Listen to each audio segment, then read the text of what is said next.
Welcome to part 2 of our video on how to complete a first aid risk assessment. In this bit we will be looking at what a low hazard or high hazard workplace is and what first aid cover is required in each. Low hazard workplaces include such things as small offices, shops and libraries. Where there is a high hazard, these are places such as where chemicals are in use, dangerous machinery, light engineering is taking place, construction work or warehousing. In low hazard workplaces, the minimum requirement here is where there are less than 25 people on site at any one time. Please remember that we are asked to consider members of the public in this figure. You must have an appointed person to take charge of first aid arrangements. This would be such things as calling an ambulance and checking the first aid kit or kits.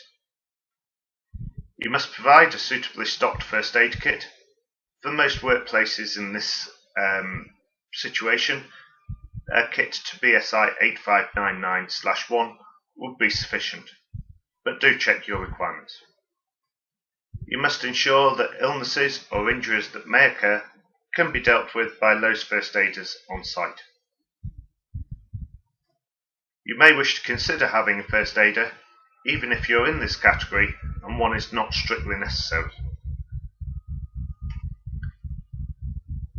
Let's look at low hazard environments where there are between 25 and 50 people on site. You must now have at least one person trained to EFAW level available at all times during the working hours.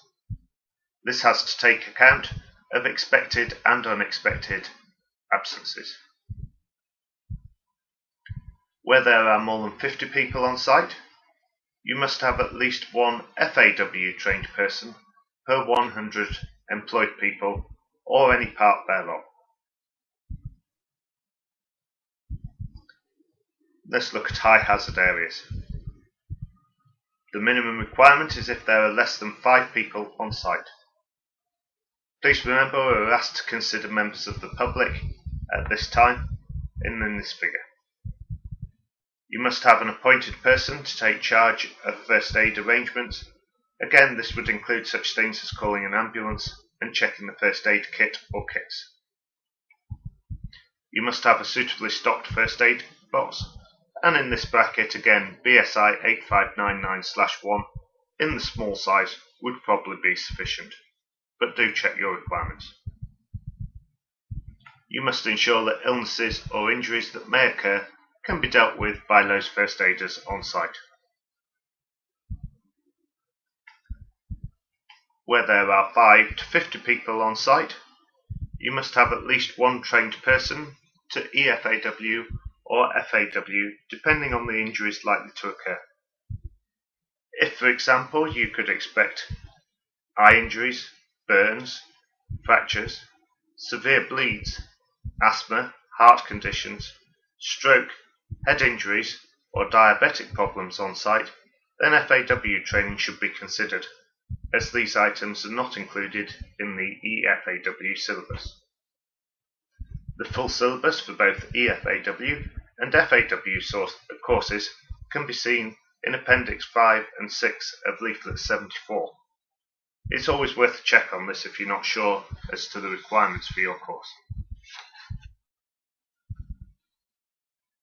Where there is a high hazard and there are over 50 people on site, then you must have at least one FAW trained person per 50 people on site or part thereof. Once you've completed these calculations, remember to record it and keep them with your other risk assessments. If you have any questions, please contact us via our website www.hayes-firstaid.com or by email office@hayes-firstaid.com. I hope you found this useful and thank you for watching. Goodbye.